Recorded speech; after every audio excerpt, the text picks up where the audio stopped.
we had all danced with the devil.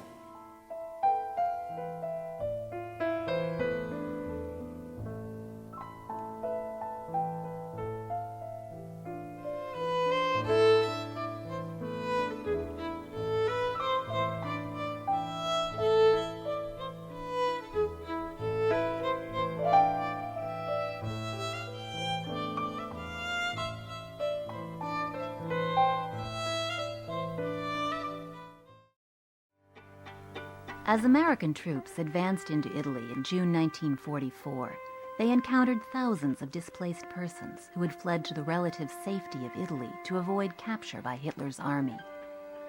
Some were sick and starving, many were separated from their families, and most had been on the run or in hiding for years. Caught between increasing evidence of Nazi atrocities in Europe and strong isolationist sentiment at home, President Franklin Roosevelt decided to circumvent strict U.S. immigration quotas and allow a small group into the country as his guests without legal status. On June 12, 1944, FDR sent a message to Congress that 1,000 refugees would be brought to a temporary haven at Fort Ontario in Oswego, New York. In Italy, 3,000 people applied for the program to come to America. The 982 who were ultimately selected came from 18 countries overrun by Hitler, the largest number from Yugoslavia. And while almost 90% were Jewish, the group also included those of Catholic, Greek Orthodox, and Protestant faiths. Accompanying the refugees on their journey would be Ruth Gruber, Special Assistant to Interior Department Secretary Harold Ickes. So the first criteria was concentration camp survivors. Then try to find people who could run a camp, because the government would give them shelter and food, but they didn't want to have to send people in to do all the housekeeping of running a camp. An Army troop ship, the Henry Gibbons, with 1,000 wounded soldiers from Anzio and Cassino, very bloody battles in Italy. And they waited in the Bay of Naples for a huge convoy, 29 ships, 16 warships. Word came from Roosevelt, if you're attacked, you have to protect the ship of refugees. And they were told to protect 2 ships that would sail on each side of us like fenders on a car to protect us from submarine attack.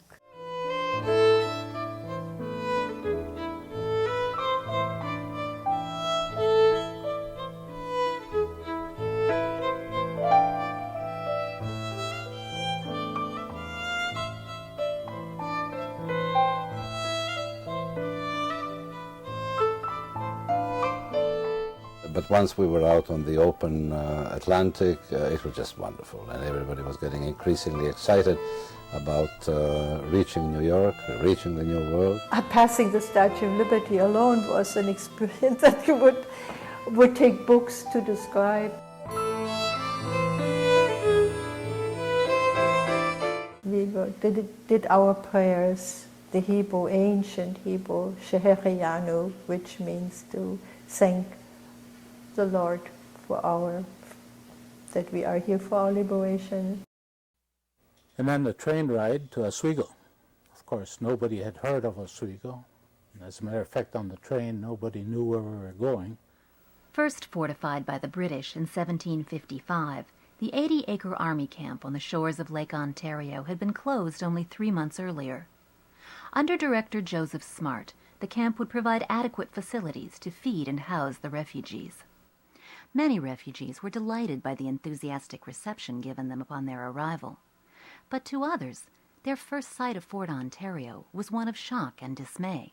But when we got to the camp, the train pulled up right to the entrance to the camp with the gate. And all you saw was this gate, this fence with barbed wire. For them, they were right back in Dachau. Wearing identification labels improvised for them in New York, the refugees arrived in Oswego tagged as U.S. Army casual baggage. Military intelligence officers, translators, and social workers began the lengthy process of registration, administering food and medical attention and providing each family with their own sparsely furnished barracks. Jewish and Christian organizations, as well as secular agencies, would fill other needs, donating clothing, toys, curtains, cribs, kosher provisions, and the services of English teachers. For security and health reasons, the refugees would be under strict quarantine for 30 days. No one except for officials would be allowed in or out, even those with American relatives. The fence became a daily symbol of the barrier between the refugees and their new lives.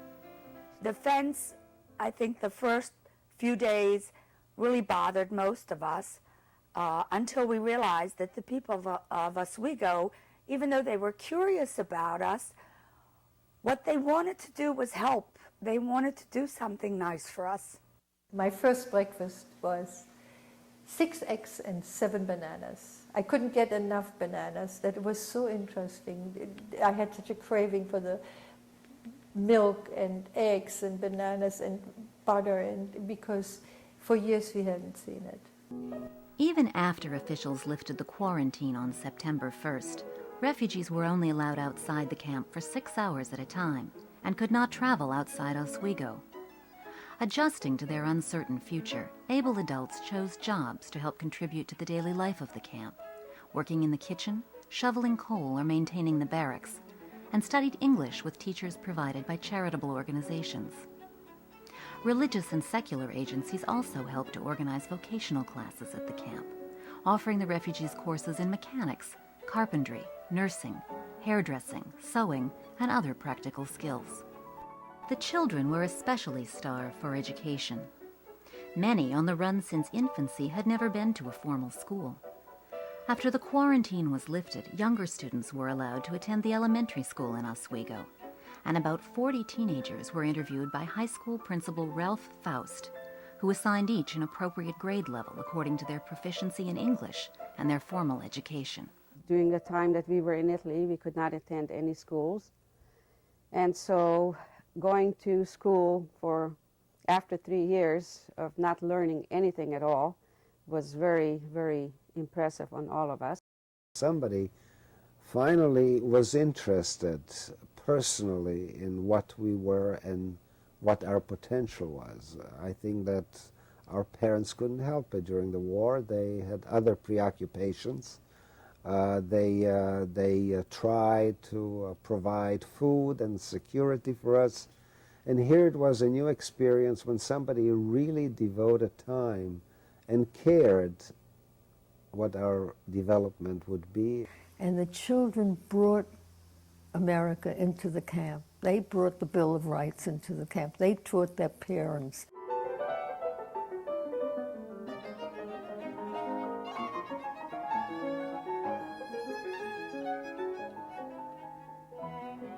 We had synagogue in the camp. I could be a Jew again. I couldn't be a Jew in Europe. All of a sudden, there was culture. Who the hell went to a movie in Europe during the war? Yeah, you went to a movie maybe to escape, to run away, to hide. Who couldn't even think of going to a movie? Who could think of going to a concert during these years? Hey, we had concerts here. We had movies. We had cultures. They brought teachers here. I was able to go to school. We had social halls and social activities. We interacted with our American friends who came to visit with us in the evenings. And of course, then there was the fence, the fantastic hole in the fence where the young man went out during the evening and socialized with the girls, the local girls on the outside. There was a hole under the fence, and when the weather was warm in the summer, we would sneak out and go down to the lake. In a show of her concern and support, Eleanor Roosevelt visited Fort Ontario shortly after the quarantine was lifted. She assured the group that she would do all she could to help them remain in the United States. And yet, the fate of the refugees remained uncertain. After Germany surrendered on May 7, 1945, the government struggled to find a sensible solution to their plight. As many refugees petitioned to remain in the United States, Congress conducted special hearings and newspaper editorials championed their cause. But with FDR's recent death, many government officials believe that President Truman was obligated to uphold his predecessor's agreement to send the refugees home after the war. Before they got on the ship, every one of them had, except the children, signed a paper that when the war ended, they would go back to Europe. So when the war ended, the State Department, the Justice Department especially, and even the Treasury Department, all said they must go back. There was no place else to go. There was no more home to go to. They had no legal status. They were not prisoners of war. They were not criminals, but they had no visas. They had come in as guests of President Roosevelt, and that was not a legal determination. And the government, the bureaucracies, didn't know what to do about that. They had babies born. There were, I think, 22 babies born in the camp. And the government departments, Justice, State, Treasury, wrote letters back and forth. Are these babies to be considered American citizens? On December 22, 1945, after 17 months of confinement and more than 7 months after Germany had surrendered, the refugees finally had their answer. President Truman declared that the existing immigration quotas would not change, but within the limits of those quotas, the Oswego refugees were to be given first consideration for citizenship. Over 70 communities across the United States issued special invitations to the refugees, and social workers helped them choose their future homes.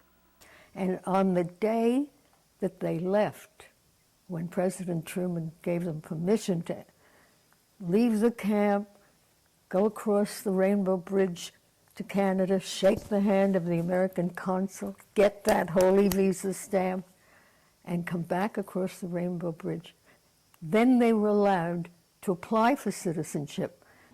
I had no country. I had no country. I was a Jew, and nobody wanted us. I wasn't wanted in Belgium. I wasn't wanted in France. I wasn't wanted in Italy. But I certainly was wanted here in the U.S.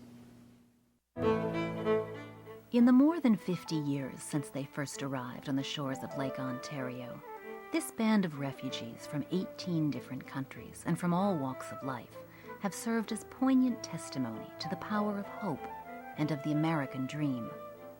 From this group of 1,000 have come an unparalleled number of doctors and dentists, psychologists, college professors, scientists, artists and photographers, film directors, singers and composers, teachers, lawyers, engineers, hospital directors, architects and business owners, pioneers in medicine, science, and art, who, against incredible odds, have repaid their adopted country many times over with their contributions.